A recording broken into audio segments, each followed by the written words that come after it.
নবীজি প্রথম হাসরের ময়দানে উঠেই প্রথম যে কথাটা বলবেন, ইয়া আখি জিব্রাইল, ও আমার ভাই জিব্রাইল, আইনা উম্মতি, আইনা উম্মতি, আইনা উম্মতি, আইনা উম্মতি, আইনা উম্মতি। ও জিব্রাইল, আমার উম্মত কোথায়, আমার উম্মত কোথায়, আমার উম্মত কোথায়?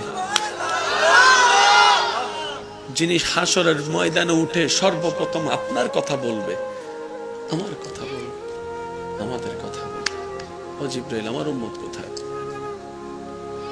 ইয়া রাসূলুল্লাহ এখনো উঠে নাই। আচ্ছা, নবী বলবেন, জিব্রাইল, আমাকে তুলতে তুলতে কোন আমার উম্মতকে জাহান্নামে দিয়ে দিছো? আমার উম্মতকে জাহান্নামে দিয়ে দিছো? এটা হবে না। আমি মুস্তাফা আমার উম্মত ছাড়া জান্নাতে যাব না, জান্নাতে যাব না, জান্নাতে যাব। আমার উম্মত লাগবে, আমার উম্মত লাগবে। প্রশ্নকারী হয়তো প্রশ্ন করবেন, আপনার উম্মত কার কথা বলছেন? আবু বকর সিদ্দিকের কথা, ওমর ফারুকের কথা, উসমান গনির কথা, মৌলা আলীর কথা, মা ফাতিমার কথা, হাসান ও হুসাইনের কথা? নবী হয়তো বলবেন, না, ওনাদেরকে নিয়ে আমি চিন্তা করি না, আমি তো চিন্তা করছি আমার সেই গুনাহগার উম্মতদেরকে নিয়ে। আমি তো চিন্তা করছি আমার সেই গুনাহগার উম্মতদেরকে নিয়ে, যাদেরকে আমি সুপারিশ না করলে জান্নাতে যাওয়ার কোনো সুযোগ হবে না। আমি আমার উম্মতদের কথা ভাবছি। এই বলে নবী যাবেন। রব বলবেন, হাবিব, সবার জন্য রেখেছি, আপনার জন্য রেখেছি মকামে মাহমুদ, মকামে মাহমুদ, মকামে মাহমুদ।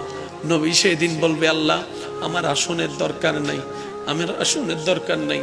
নবী সিজদায় চলে যাবেন, সিজদায় চলে যাবেন রবের দরবারে। কঠিন মুহূর্ত শুরু হয়ে যাবে, চতুর্দিকে নফসি নফসি স্লোগান শুরু হবে। নবী সিজদায় চলে যাবে। নবী সিজদায় যাওয়ার পর আল্লাহ তাআলা বলবেন, ইরফা রাসাক, ও নবী, মাথা কেন নিচু করলেন, সিজদায় কেন পড়লেন?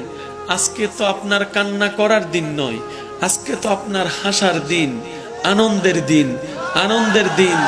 অন্যদের না নফসি নফসি করার দিন, আপনার তো নফসি নফসি করার দিন নয়, আপনার তো কান্না করার দিন নয়। ও হাবিব, তায়েফে অনেক কেঁদেছেন, আমি আল্লাহ মানা করি নাই। মক্কায় অনেক কষ্ট করেছেন, আমি মানা করি নাই। আপনি বদরের মধ্যে অনেক কষ্ট করেছেন, আমি মানা করি নাই। আপনি উহুদে দন্দান শহীদ করেছেন, রক্তাক্ত হয়েছেন, আমি মানা করি নাই। আপনি আমার জন্য যথেষ্ট করেছেন, আমাকে খুশি করার জন্য, আপনি আমার প্রেমের পরীক্ষায় দেওয়ার জন্য যথেষ্ট করেছেন।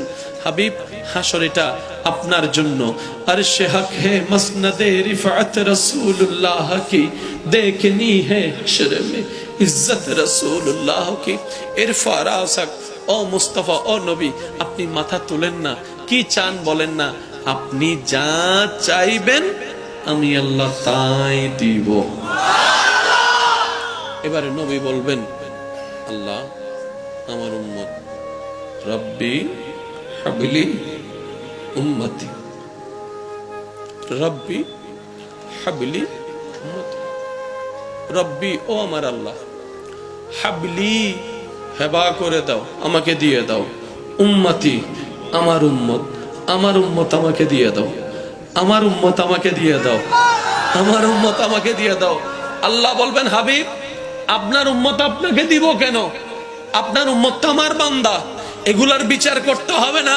নবী বলবে, আল্লাহ, ও আল্লাহ, তুমি যদি বিচার শুরু করো, একটাও জান্নাতে যেতে পারবে না আমি জানি। আর আমি, আমারও শর্ত, আমার উম্মত ছাড়া আমি জান্নাতে যাব না। এবার তুমি কি করবা করো, এবার তুমি কি করবা করো, এবার তুমি কি করবা করো। আল্লাহ পাক বলবেন, আজকের দিনের জন্যই তো আমি মালিক ইয়াউমিদ্দিন হয়েছি, মালিক ইয়াউমিদ্দিন হয়েছি। ও রাসূল, আপনি একটা কাজ করেন, আপনার উম্মত আসুক, আমার বান্দারা আসুক, তারা হিসাব করুক, আমি হিসাবটা দিব। হিসাব নিয়ে আহকামুল হাকিমিন হয়ে বিচার করে করে যে যেটা পাই তাদেরকে সেটা দিয়ে দিব। তো জাহান্নামীরা জাহান্নামে যাবে, আপনি সিজদায় পড়ে আমার কাছে সুপারিশ করেন, আমি আপনার সুপারিশ কবুল করে করে জাহান্নামীদেরকে জান্নাতে করে দেব।